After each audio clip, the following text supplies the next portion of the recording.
Cher, you should settle down and marry a rich man. And then her response is, but ma, I am a rich man. I fucking love that. Christiana Maxion. This New Yorker, now based in Dubai, is known as the millionaire matchmaker, bringing together high net worth individuals through an incredible network and business model. With a 96% success rate and a new tech arm to her business, she is definitely one to watch. Growing up in an affluent community, but not being part of the elite, I always wanted to be the top 1%. I always say, every overnight success took years.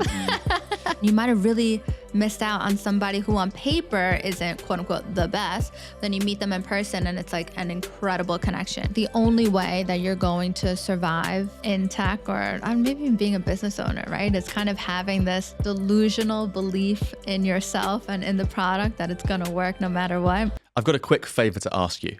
Nearly 90% of people listening to this podcast right now don't follow or subscribe to us. And my goal is to get that down to 80%. So if you've ever liked an episode or a clip that we've put out, please could you click that follow or subscribe button. It helps us more than you know to bring more guests onto the podcast and put out better and better content for you. Thank you.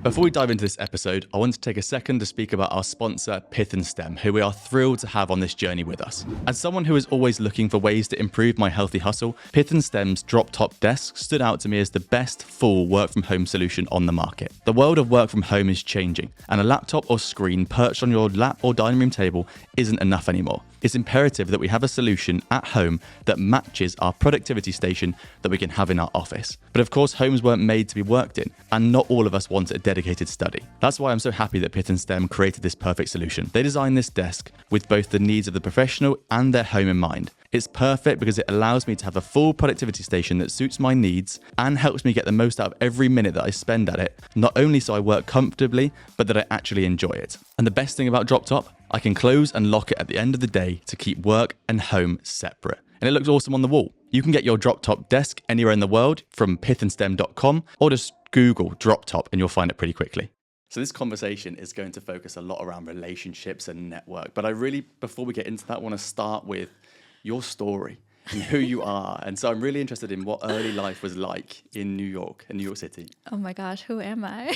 Good question, Freddie. Well, gosh, I was born in Florida because my father was playing for the Mets at the time. Wow. But both of my parents are city kids. So my father grew up in the Bronx. My mother grew up in Manhattan. They're high school sweethearts. They met when they were 14 and 16 years old. And yeah, gosh, they have been together ever since. Still together to this day. Wow. Happily married. Well, I think that they are an amazing team. I think their relationship dynamic is hilarious, but it works for them, and it has over 3 decades, right? So it's working for them. Actually, gosh, over 4 decades now. But with that being said, I grew up in New York. I grew up in Westchester, which is like one of the most affluent counties in all of the U.S. And at that time, though, growing up, my father came from a family with money. My mother didn't, but my dad never went into the family business. So it's kind of like my parents had to like grow their own wealth like on their own. And growing up in an affluent community, but not being part of the elite, I always wanted that. I always wanted to be the top 1%. I always wanted to be, just the elite part of like that group. So even though like I grew up below it, it kind of like maybe like made my dreams a little bigger. And I'll say this, I kind of felt like growing up, my mom was kind of like not breeding me or like, man, what's the word? Like when you're like preparing me. I know. Well, yeah, I felt like she kind of bred me to marry rich. She was like, this is going to be your way out. This is going to be your way to do it. Then my parents actually started their own businesses, and then they started growing their wealth. And I saw that, but that didn't happen until high school. Actually, gosh, probably, end of high school, beginning of university. But anyway, growing up in New York, 12 years old, I was an athlete. I was a springboard diver. Wow. Traveled all around the world, including China, Montreal. Good enough where I got recruited to be at Notre Dame. So D1 athlete, that was fun. And Notre Dame was probably the most funniest place I had ever been, like 4 years in a row. Like I couldn't believe it because growing up in New York, you grew up in like such a diverse environment. Like you have the whole rainbow of people, black, white, yellow, brown, purple, green, blue, right? And all different types of people. And so I was so used to that kind of like multicultural environment. And then to be plopped in the middle of Indiana I was 17 at the time, when you're 17 years old. And I remember looking around and being like, oh my God, there are so many white people here. Like it was just like such like a different thing for me. And I remember like the second day that I was on campus, I was at like one of like the lacrosse house parties, and this guy comes up to me, obviously very drunk, and he goes, wow, you're so exotic looking. And I remember laughing so hard because like in New York, I'm a dime a dozen, right? Everybody's mixed. And I was like, okay, I'm going to get a lot of play here. Wow. So do you think growing up in that community, did you feel like you had a chip on your shoulder that everyone else was more deserving of success, or did it instill the drive in you to make your own way? Or I've never been a person where like seeing other people succeed made me feel lesser than. If anything, I felt like it motivated me to want to be that, or to do better, or to find a different route to make it there. So I think it was more of like a driver for me. And you mentioned your parents had like this amazing relationship. What do you think were the values, or what made it such a nice relationship and such a long lasting one? My dad says yes to everything my mom wants. There you go. I think that their dynamic is hilarious to me. My mom definitely, like, she takes control in that relationship, but my dad lets her, obviously. So, I mean, my dad adores her, puts her on a pedestal, and yeah. I wouldn't want to have their relationship, but I would want to have their partnership and the team that they've built together, for sure. Yeah, that's amazing, isn't it? You've always got to look up to that kind of thing where they've made it work and they're happy together. And so what was it like living with, someone like your dad who's like a high performance athlete? Yeah. Did that rub off on you? Because obviously you then managed to get it to D1 athlete. What was that relationship like between you and him? So my dad and I are best friends. Cool. Like he even lives in Dubai half the year with me. Does he? Like we're literally like two peas in a pod. We get on so well. I can go to him for anything and everything. Like now he's in New York because it's super hot here at the moment. But we FaceTime like 3 times a day. Like I love him so much. No way. Yeah, it's very funny. But I think growing up, my parents kind of put us in like every sport just to see like, okay, what are they going to excel at? And it actually ended up that both my brother and I excelled in the pool. He was a swimmer, I was a diver. But my dad, he actually ended up coming to a swim meet. I was like 12 years old and came to a swim meet. He used to never come because he was like, oh God, they're so long. Like, I just can't. But he came. He watched me in like one heat. I think it was like 100 free or something like that. And after the meet, he says to me, he goes, Chrissy, he calls me Chrissy, or he calls me T actually. He's like, T, you're a beautiful swimmer. He's like, you're just not fast. And that year was an Olympic year. Wow, and okay. he was like, which sport do you want to try? And I said diving, because like I like gymnastics. Obviously, I like being in the pool. And then that's where like my athletic career kind of like took off, was from then. When my dad said I'm too dainty for swimming. Yeah, but it's interesting because he was already looking at like the big leagues. Yeah. He was looking at all the sports, but then which one can we get to the Olympics? Whereas most parents would just go, which one do you enjoy? And which one can you get a little bit of value from? Never.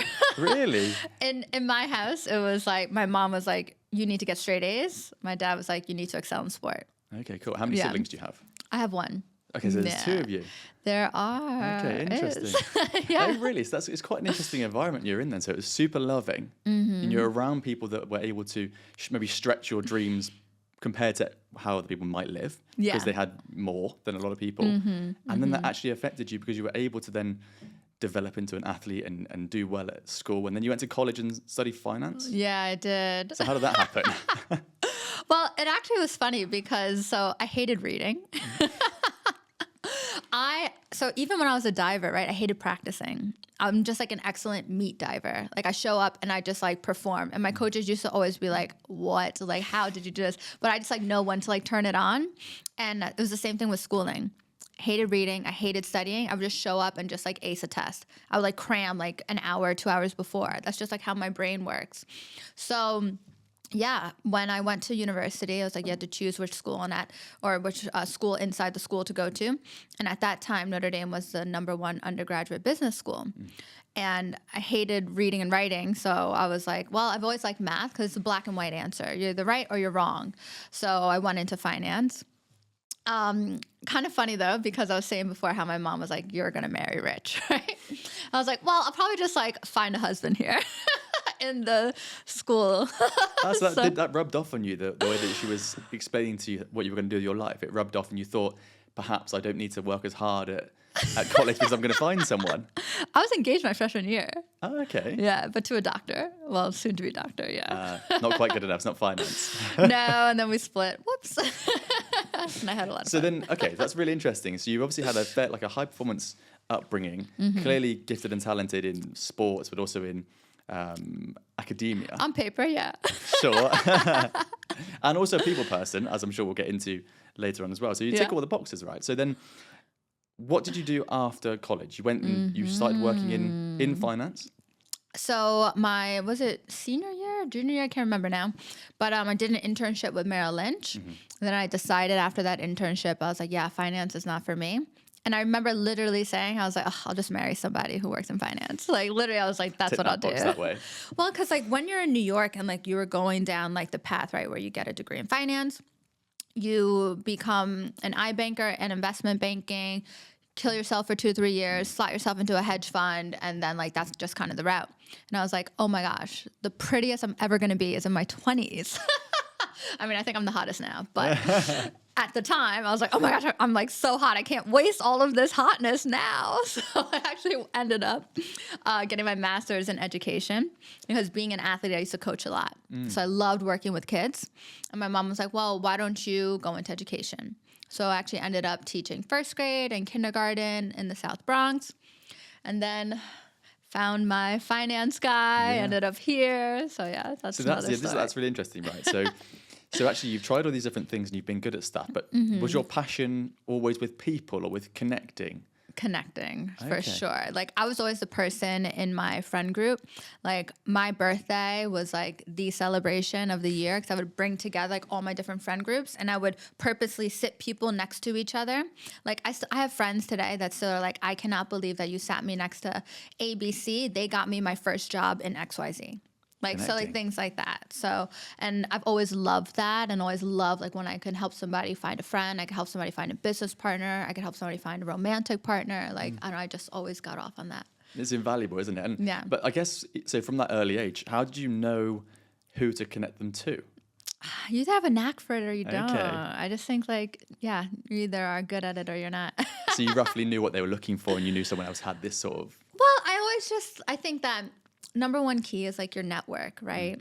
Like, you know, people say your network is your net worth. Like, I love collecting people, like people that add value and maybe are like a little eccentric as well. So I don't know, just putting people together, they either get on or they don't. And it's a crapshoot, right? That's life, right? You're just throwing darts at a dartboard, you figure out what sticks. So I would just put people together and be like, okay, this could work or it couldn't. Really? That almost sounds like part of your analytical mind as well. Like you said, maths is cool because it's black and white. It's almost like you like the idea of just try and connect people together. You've collected all these people, connect them and then see what works. And I guess you're then gathering the analytics and the data to be like, oh, that worked and that didn't. Yeah. Which over time obviously worked really well. Yeah. Cool. So you found your finance guy. Yeah. And then he found me. There you go. He found you. And then I was not looking at that time. Hilarious. So just talk me through that story. I know it's quite cool that how you met and then how you ended up in the UAE. I'll tell you the PG version. Go on. We met in a hopeless place, is all I'll say, in Manhattan. And I honestly was like, okay, this is just going to be a bit of fun. And he was off the next day because he didn't live in New York. He was there on a business trip. And then he messaged me saying, hey, I was able to get back to New York like 10 days later. And then ever since he came back from that, we literally had a whirlwind romance. Like we spent 8 to 10 weeks together in the summer, like all over, gosh, where were we? Canada, UK, Europe, like... Yeah, and then from there, we just did long distance for a year, ended up moving to Abu Dhabi. And then we split like 4 months into like me being here. But I decided to stay and I thank him every day for being the vehicle that brought me here, because if I would have stayed in New York, gosh, I probably would have like ended up in rehab, like probably 1,000%. But I'm so happy that I came to the UAE. It inspired me, grew my career in education, but then also helped me build all the other businesses that I have today. So I felt like he was put in my life to take me out of New York and plant me here in the UAE. Amazing. So what did you, how did you feel when you got to Abu Dhabi? You were here for a few months, then it started to fall apart, and then you were just here on your own. Like, you could have quite easily have gone back to New York, but you didn't look at it like that. No, so actually, I remember when we had split. It's like a whole dramatic story. We won't get into it. But I remember when we split, my parents were like, come back home. And I was like, no, listen, because at the time I was teaching KG1. And I said, I signed a 2-year contract. I'm going to fulfill that contract, see what comes of it. If at the end of that contract I decide I want to leave, sure. But you know what? I see the UAE as a place where really take action, you can make something work. And also, especially in the space of like education, you get promoted based on merit rather than longevity. So, gosh, I'd achieved so much in education. National teacher trainer, published author, school leader, all I think before I was 29. So with that, I'm so happy that I decided to stay. Of course, in the beginning, it's hard, but when he and I split, it kind of like lit this fire under my ass, where I thought that like he was like my ticket to like all of the things that I wanted in life, status, money, this and that. And I kind of remember when I was splitting, and obviously you're sad, things like that. And I said, you know what? I'm going to be the person that creates that for myself. I didn't know how I was going to do it yet. I thought it was going to be through being an author. I thought it was going to be through leading a school, maybe opening a school. And then obviously everything that I have now, it's like my path. But yeah, I mean, I love that Cher quote where like her mom says something to the extent where she's like, Cher, you should settle down and marry a rich man. And then her response is, but Ma, I am a rich man. I fucking love that. Yeah. So I've kind of like, I needed that to happen in my life because I always take it back to growing up. My dad used to always tell us, and this has always been like embedded in my brain. He used to always say, there's nothing worse in life than wasted talent. Totally. So I just think about that and I go, oh gosh, I would have not fulfilled what I was meant to be here for if I would have been in that relationship. But this is obviously my path and all the things that are to come. Yeah, and you've done so much since then. But I think like psychologically, it's really interesting, that part of your story, because by 29, you'd almost like closed the chapter of your story that could have been the last chapter, because it was everything that you were brought up to achieve, right? Yeah. To get a great job, to do really well in your career, to meet a guy in finance that can, work together and build an amazing life together. And then that breaks apart, and it's almost like, but that was my story. Like psychologically, I'm interested in like, how do you step on from that? And that's where you said you really started to make some moves, which is just, it's really, really cool. So let's move it on slightly towards what you're really known for now, right? So what am I known for? I don't even know. I'm kidding. I have no idea. So it's interesting to me that, you're then in Abu Dhabi. I know later on you moved to Dubai, but you're in Abu Dhabi and you start dating again whilst you're doing all this stuff with your work. Oh, yeah. But you started to document it, right? Okay, so I didn't start documenting it until I came to Dubai. But okay, cool. I'll tell you why I actually left Abu Dhabi. Go ahead. So I remember that I was on a date with a guy, and it was the 8th guy that I dated from the same company and the same, I guess, department as my ex. And I was like, oh my God, Abu Dhabi's way too small. I need to get the hell out of here. I almost felt at that time too, it was kind of like a trophy thing. And I was like, oh, I got to get out of here. So I actually moved up to Dubai, even though I was still working in Abu Dhabi, so I would make the commute. But in 2020, when most of us were home, I'm a person, I need to do like 100,000 things at once. Even when I was a leader in a school, I still was teaching Pilates, I was teaching spin, like I just need to do things. But we also had so much more time on our hands. So that's when I started that Instagram account called Dating in Dubai. God, what a funny account that was. So I love dating in Dubai. I think it's the best place on the planet. You meet people from all over the world, different ages, stages, phases in their life, different nationalities, religions, cultures, upbringings. I think it's so cool. It's fascinating. So I love it, and I was documenting that. Obviously, not every date is a hit, but it is what it is, right? It's a numbers game. And that gained some popularity. But what I realized from that account was that people hated dating in Dubai. And I said, well, I'm going to solve it. Because the most amazing, ambitious, driven people I've ever met have been living in this city. They're obviously just missing one another. So I said I want to be the bridge that connects them.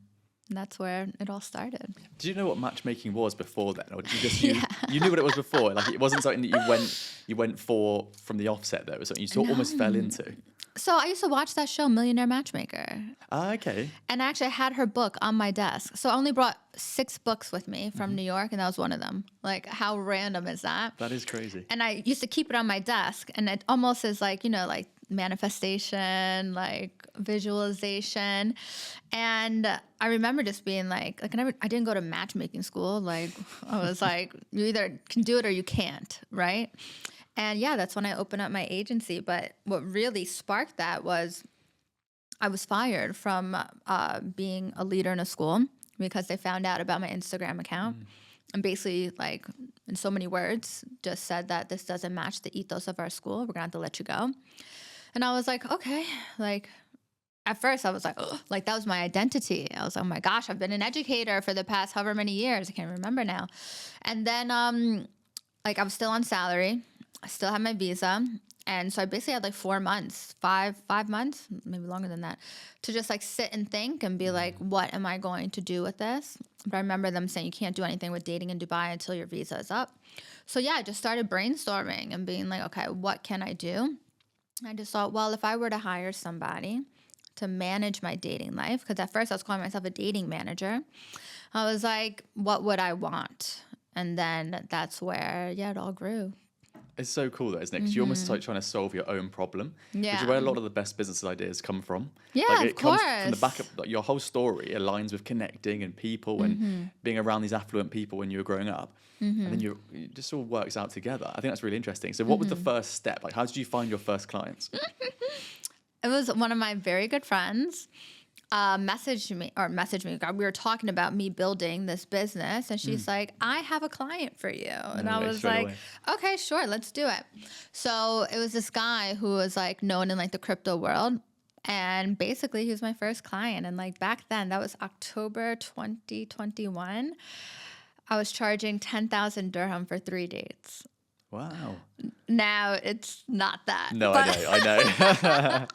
But I remember that was my first ever client. And I was like, okay, it was fun. I loved it. But even that, like we'll get onto later, there's free apps and stuff, right? So yours is a bespoke service. So that's why you can, even at that time, so that's what, like $3,000?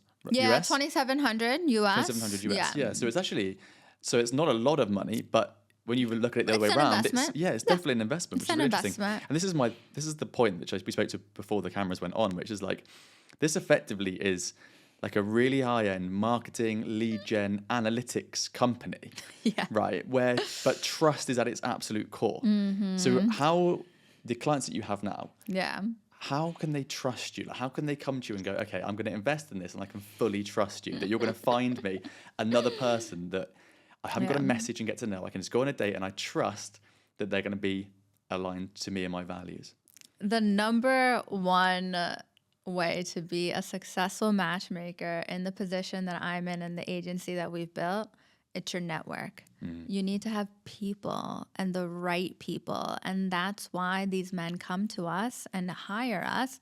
We have over 50,000 women globally in our database that are all vetted, that have all been verified, that have all been interviewed by us. So it's people.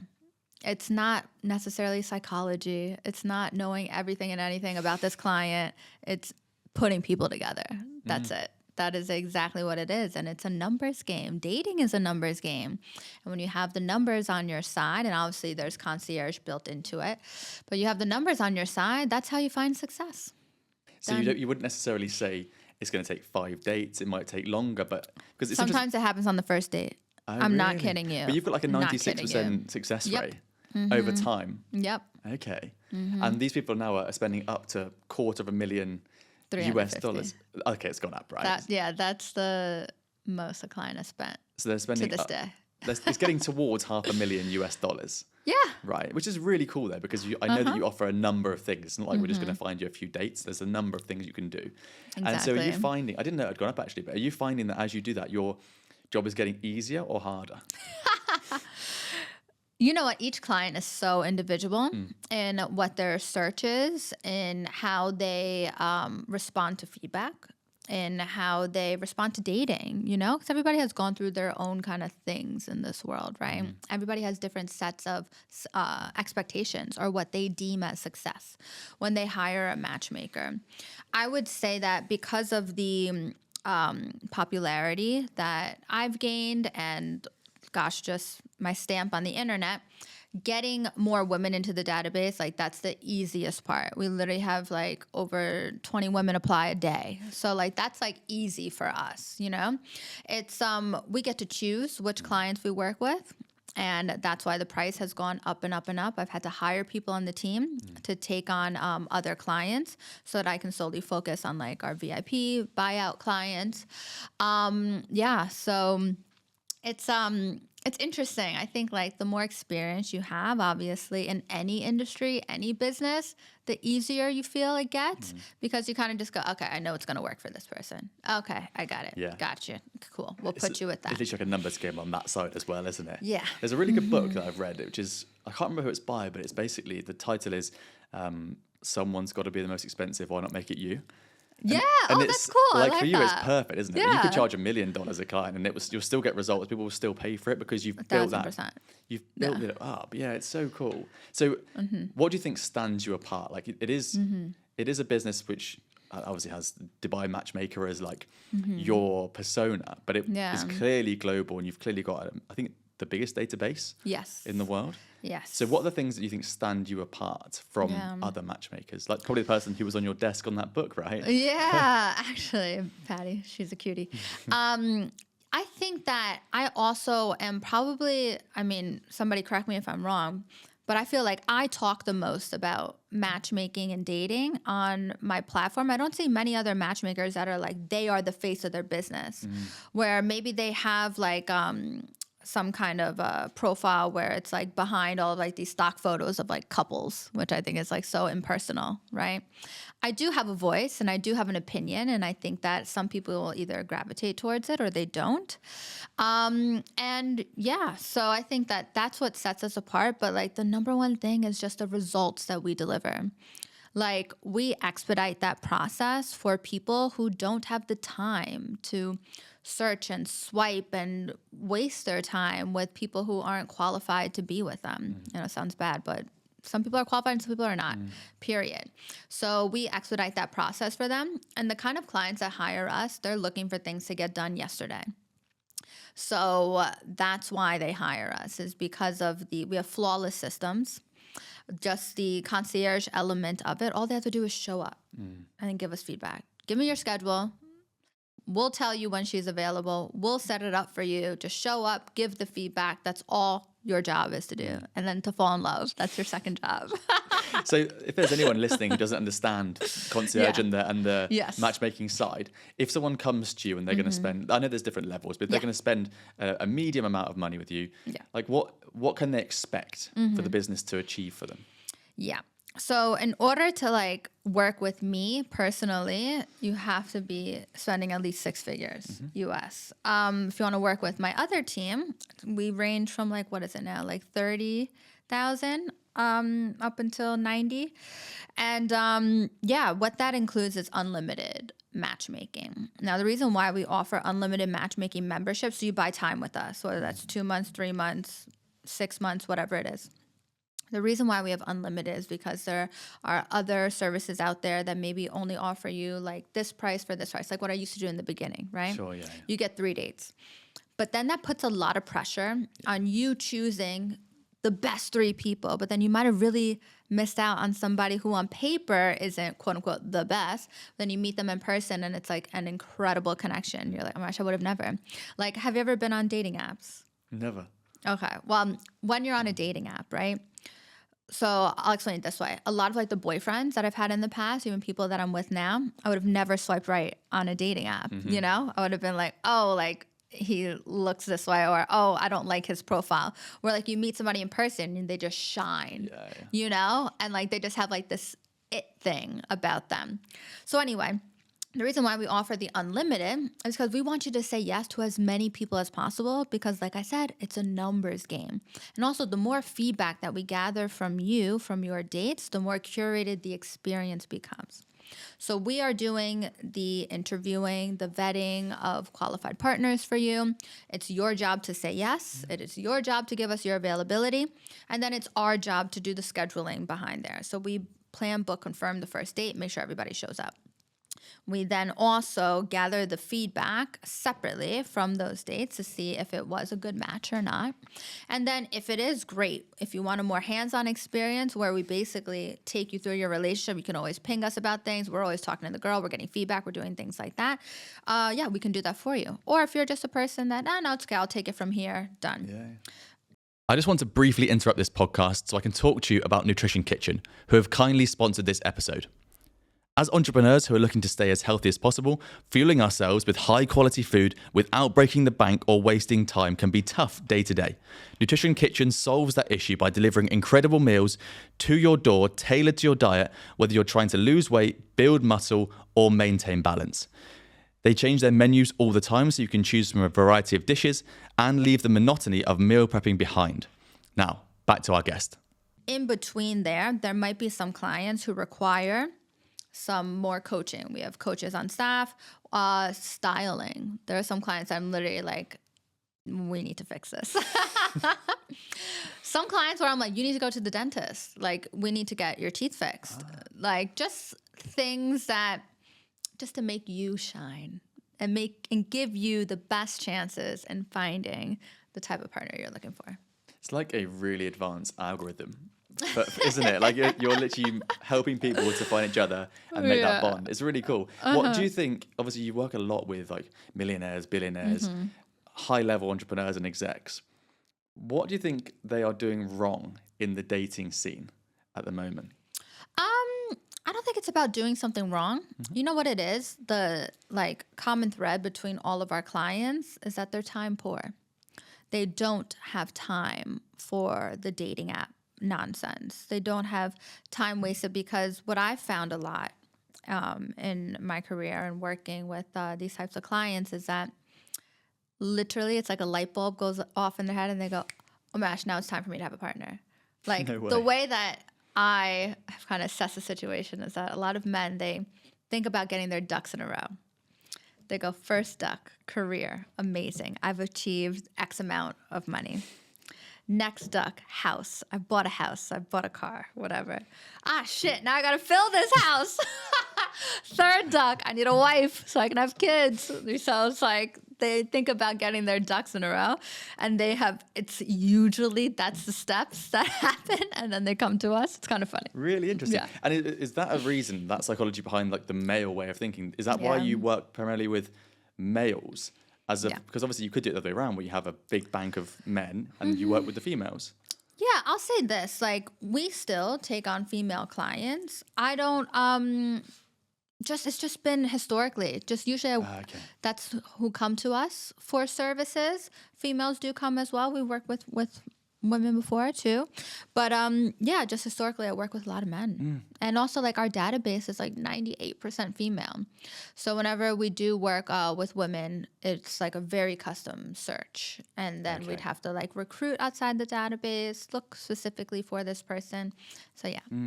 Okay, so say someone comes to you and they have a really specific, they're a CFO of a company, or they they haven't got much time, they've got money, they're whoever they are. What's the strategy you put in place to try and have the most success in the first, 5 or 10 dates? Yep. So what I usually do is, so after when a client comes on, firstly, it's like Step one is a discovery call. Find out about you. Can we even help you? So there's some people that come to the discovery call and they're like 50 years old and they only want to date women who are 22. We can't help you. That's not happening. So yeah, for many reasons, but I won't get into it. Then let's say we like you. We're like, all right, let's invite him for step two. Paid call, which is a preliminary match session where we put together, this is before you sign a contract, anything, a presentation of current women that we have in our database who fit what you're looking for. It's a great exercise, like that intermediary step before committing to a full-time membership, to see the types of caliber of women we have in our database. Maybe we don't have any women that you're looking for. And then it's great because then that's why we have such a high success rate, because we, from that step two, can tell if we're going to have success with you or not. We have sometimes in that step two where the guy's like, oh, she's ugly, she's fat. And whenever a man speaks that way about a woman, we're like, we don't want to work with this person because of just their mentality, number one. They're rude. Like, you don't want to work with somebody like that. And we're hard to please. So why do we want to work with you? And then it's contracts, payment. But the way that we operate, which I think our clients absolutely love, is that your membership doesn't start until you go on the first physical date. Okay. So we call that free time, where we're interviewing the girls, we're getting your schedule, we're getting their schedule, because, people are human. You got to figure out when they're going to be in the same city, things like this. But what I like to do is actually kind of put together like a group of dates back to back to back, like within 2 weeks, like maybe 3 to 4 dates, pack them all in. And I think like the best matches I could like think of in that moment from that preliminary match session, who would work.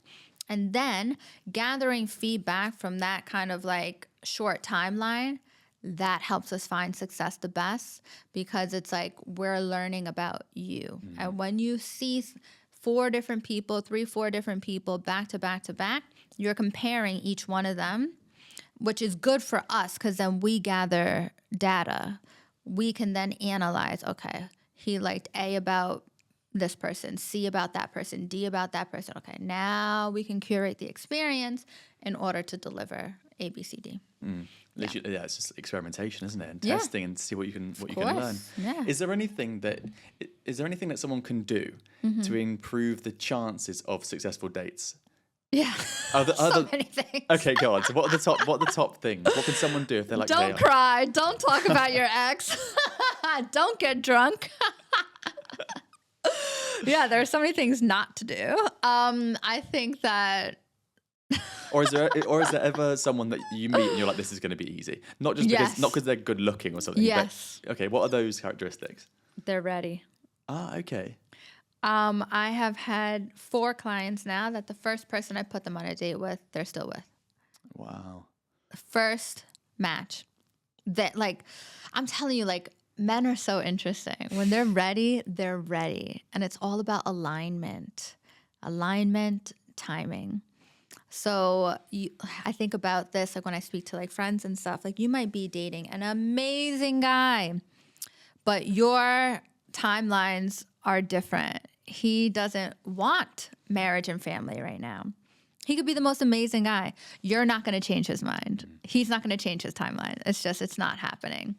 So yeah, you have to think about that as well. What are their goals? What's the timeline? What's the alignment? All of that.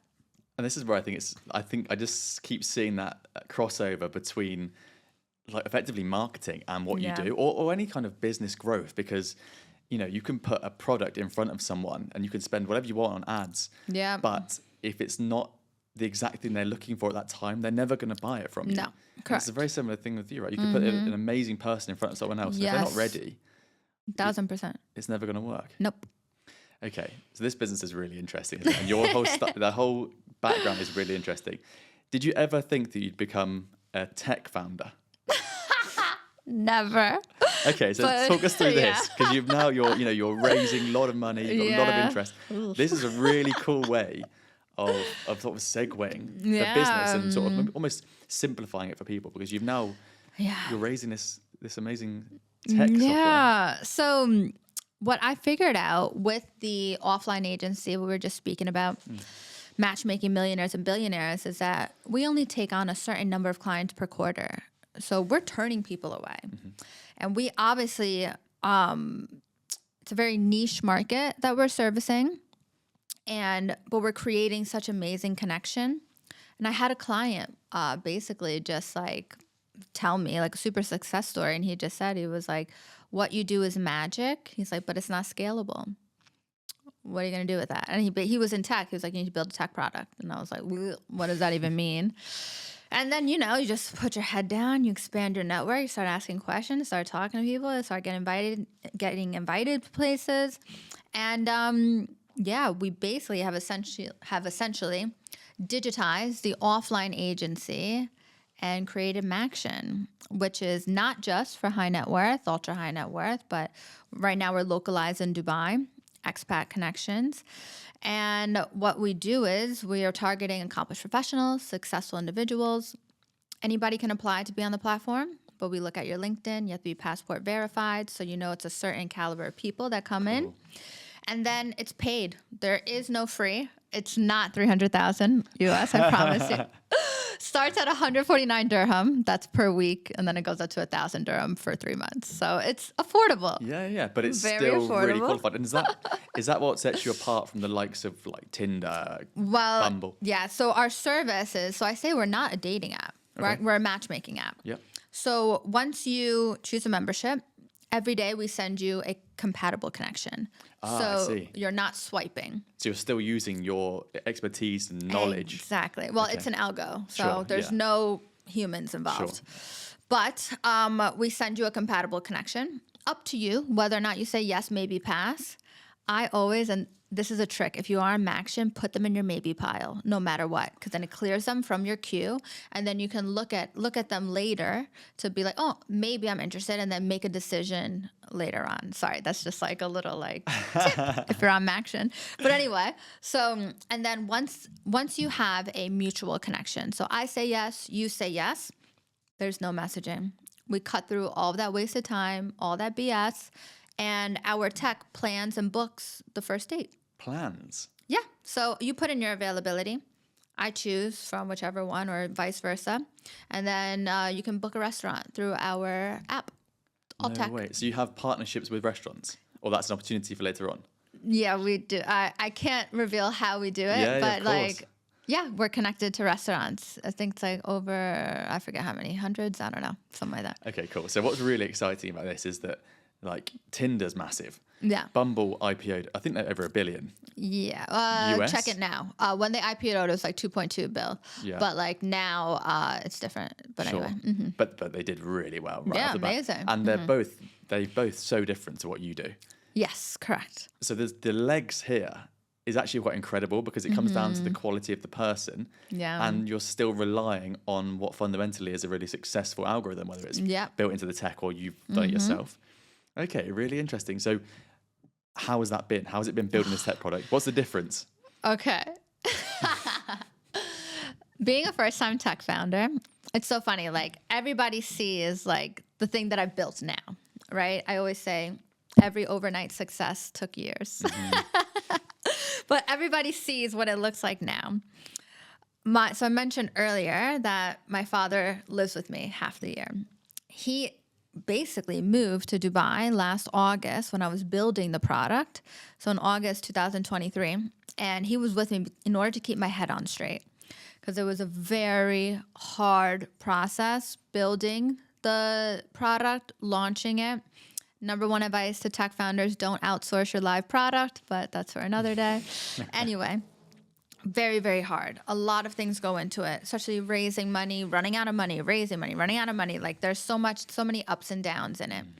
And kind of like the only way that you're going to survive in tech or maybe even being a business owner, right? Is kind of having this delusional belief in yourself and in the product that it's going to work no matter what. That's the only thing that's going to drive you. You need to have grit. You need to have resilience. Like I get people now ping me on LinkedIn. Oh my gosh, I want to build this. I'd love to get your advice. Number one, firstly, like in this moment in time in my life, I don't have time to talk to random people. No. But number two, my number one advice is don't do it. Don't do it unless you have this delusional belief in yourself and the product and you really have grit and you really have resilience. Like it is lots of no's, lots of lows. But what drives me is that I know what we are creating is going to change GCC, the world, the way that people connect. So like that's what like really, really drives me. And I mean, it's so exciting because we have had such amazing feedback from the app. Like since our 5th month being live, we've hit 5-figure monthly recurring revenue. And it's just been that way ever since. And like now we're in our 7th month. And even in the Dubai summer, we still hit that. And I was like shocked because I was like, oh my gosh, it's going to dip. Everyone's it's going to dip. It's going to dip. But no, it hasn't. And it's super exciting. Now we're raising our seed round. We closed a pre-seed of 600,000. So now we're raising our seed of 1.5 million. And gosh, that's just going to help us expand into Indian connections, into Muslim marriages. It's super duper exciting. Do you think you'll stay in this region rather than looking at Europe or the US? I would love to dominate GCC first. Cool. That would be it because this is such an untapped, unsaturated market. And because the whole essence or the base of the app is in-person connections, this is a region that's super safe. So like, for example, we're in Dubai. Like you would trust meeting me in person. Yeah. If I was in New York, I'd be like, like in New York, you walk down the street and you have like your headphones in. If somebody looks at you in the elevator, you're like, they're going to murder me. That's a really good point, actually. And I wonder what the impacts like post-COVID has been as well. Exactly. People want community. They want to meet people more often. That's the whole thing.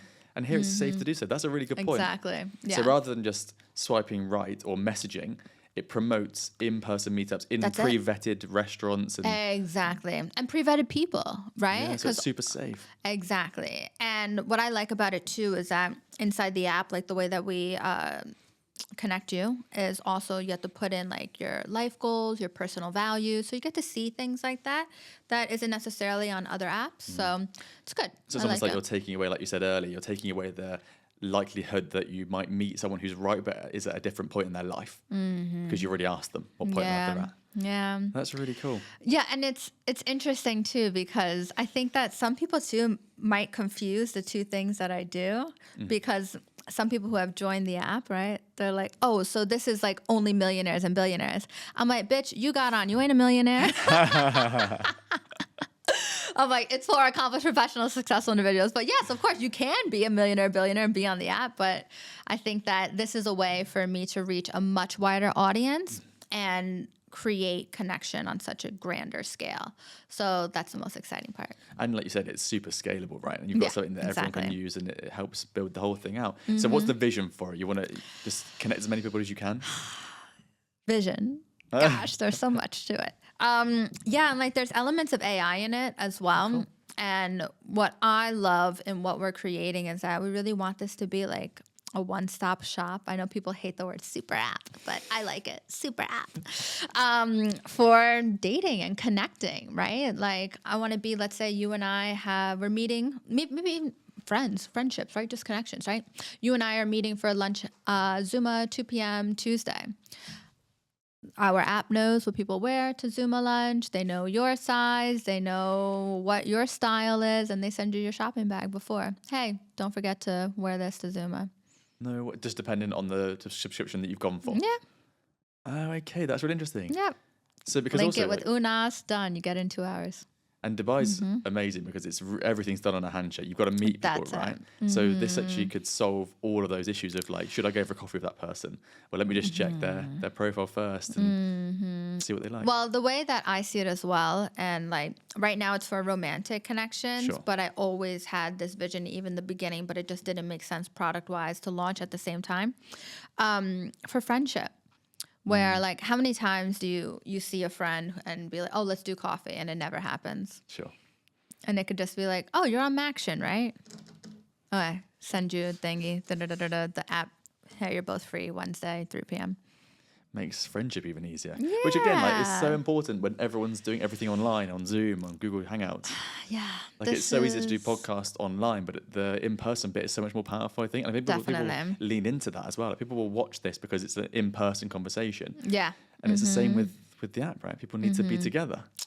That's it. There you go. You've got in-person connections. And we've literally come full circle around to like when you were first planning your parties with your friends back in New York. Exactly. And they were like, they're really good at connecting people together. I know. And now you've got all these amazing connections of millionaires, billionaires and stuff. And you can fulfill the entire thing. Exactly. That's it. Makes a lot of sense. Makes a lot of sense. Well, thank you so much for speaking to me. Oh, it's been really, you. really interesting. I appreciate it. Of course. If you like these episodes, feel free to subscribe to our Healthy Hustle newsletter below, where you'll get behind the scenes information from our guests, as well as from the studio operator who helps us create these cinematic episodes. It's also full of business advice and tips, and it will help you join the community of healthy entrepreneurs.